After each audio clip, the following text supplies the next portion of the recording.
To explain it statistically, I will demonstrate with the help of a scale. It's a scale to measure organization reputation. It's a 9-item scale, and as you see, my intention of doing a reliability analysis for the scale is to know whether all the 9 items of the scale are actually measuring this construct of organization reputation. Also, my intention is to know whether each and every item, so this item number 1, 2, 3, 4, 5, and all the items are individually measuring organization reputation. Also, my intention is to know if I cluster these items together, then are they measuring?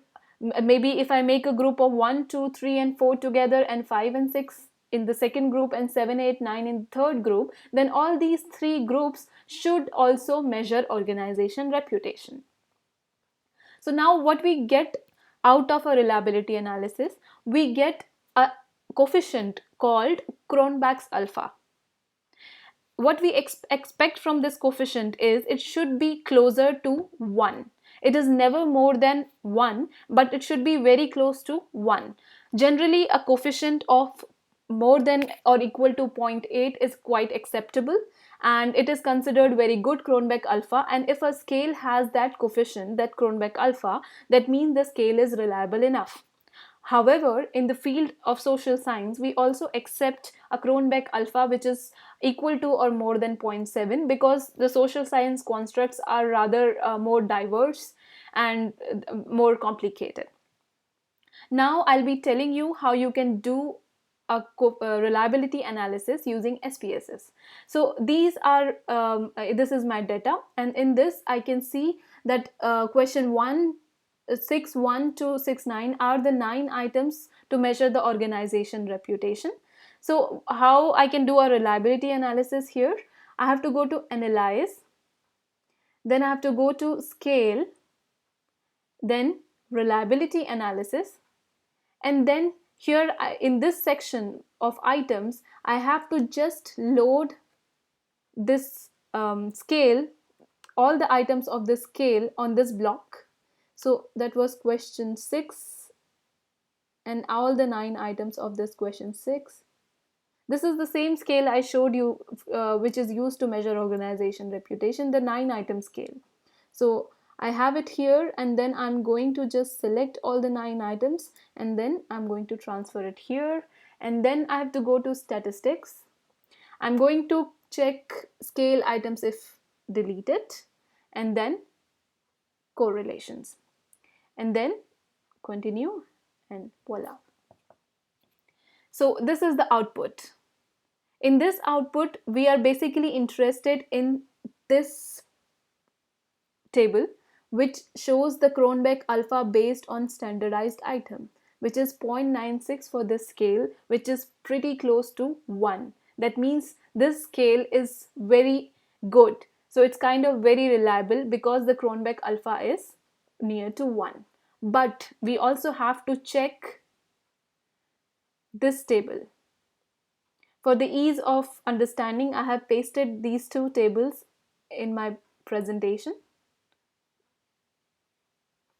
So here, so the Cronbach alpha for this scale, which is measuring organization reputation, is 0.96, which is very good. But we also have to check these two columns of this table. This column which says corrected item total correlation. It means it has a coefficient, and this coefficient is actually the correlation coefficient between each item individually and the overall correlation of the whole item or whole scale together. So this is the correlation between this item and the whole questionnaire, and it should be, for each and every item, it should be more than 0.3. If in case it is not more than 0.3 for any item, that means you are in a problem. You cannot take that item in your analysis because that item is actually not very nicely correlated with the whole questionnaire. It's not actually measuring what the whole questionnaire wants to measure. So in that case, you may have to delete that item depending on the situation. So as we see for my data, none of the item has a correlation coefficient less than 0.3. So that means I should not delete any item. Every item is good. So the last thing you have to check is Cronbach alpha if item deleted. As the name suggests, it means it gives you a correlation coefficient, a Cronbach alpha for the whole questionnaire when you delete a particular item. So as you see here, if I delete this item, the item number 1, my Cronbach alpha would be 0.953. Now at this point you have to check whether this Cronbach alpha is more than the overall Cronbach alpha. You should remember, you always want a Cronbach alpha which is nearer to 1. So as you see, no, my present Cronbach alpha is actually more than this Cronbach alpha if I delete this item. That means if you delete this item, the Cronbach alpha is going to be reduced. That means the reliability of your scale is going to be reduced. So you should not delete this item. This is an important item. And as you see for all the items here, the Cronbach alpha, if you delete any of the item, the Cronbach alpha is going to decrease. It's not going to increase. So each and every item of the scale should be kept as it is. It should not be deleted, because in total the average Cronbach alpha is more than individual coefficient of Cronbach alpha if item deleted. That means this scale is quite good because I don't need to delete any item here. At the end, how you can report a reliability analysis. If you are reporting it in a paper or in maybe a presentation, you should use this symbol of alpha, and you should use the value maybe like 0.86. And if you're following an APA style of reporting, you should not use 0.86 because it's not equal to, it's never more than, it's not going to be more than 1. So this is the formal style of reporting Cronbach alpha. So now at the end, I'll be telling you something about what are the cautions you should take when you do a reliability analysis. First of all, you should take care of the fact that all your items are in the same direction. That means you have not reverse phrased any item. That means that if, for example, in this, the first item is I have a good feeling about the company. Second is I admire and respect the company. Third is I trust the company. So all the items are kind of in a same direction. You understand? So if you use a Likert scale for this, strongly agree, moderately agree, neither agree, not disagree, strongly disagree, and something like that, so it's actually going in the same direction. But if I reverse phase this first item, like I have a good feeling about the company, and I reverse phase it as I don't have a good feeling about this company, then if, and after that, and all other items are actually in one direction, but this particular item is in the reverse direction, and then you are running a reliability analysis, then you are going to have a problem. So you should take care of the fact that although most of the time, what you will, if you do such kind of reliability analysis without taking care of the reverse phrasing of any item, maybe you will not have a problem. To the maximum, you will get a correlation coefficient for a particular item in negative sign, which does not mean much, but it is advisable that you try to reverse code the reverse phrased items. So for this particular item, if you have reverse phrased it, you should also remember to reverse code it. So for this item, if the value of 5 is for strongly agree, but for others value of 5 is for strongly disagree, for this particular item you change it to strongly disagree in a way that is very proportional to all.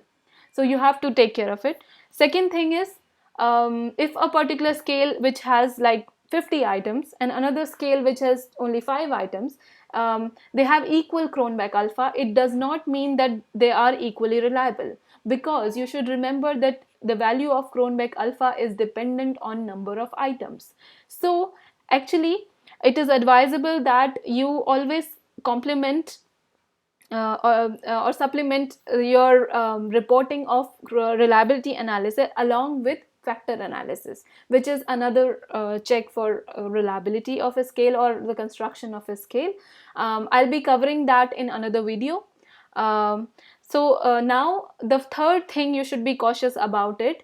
If your scale consists of items or a group of items that are inherently or latently also measuring some other construct, then you should run reliability analysis for each subscale. For example, if in this scale of organization reputation, just for example, I'm just assuming it, if item number 1, 2 and 3 are measuring a latent construct, like if it is about the feeling of an customer about the company, so I have a good feeling, I admire, I trust, so these are kind of feelings. So this is, if this is measuring the latent construct of feeling, and for example item 4, 5, 6 and 7 are more about the product and services, and item 8 and 9 are more about the relationship of the company with its employees and people. So actually they are measuring three different latent subconstructs also. So in this case it is advisable that you find Cronbach alpha for each subscale. So that's also one caution you should take. And I repeat, when you report the results of reliability analysis, it is advisable that you also report the results of factor analysis. So that's the end. I hope you find this video useful.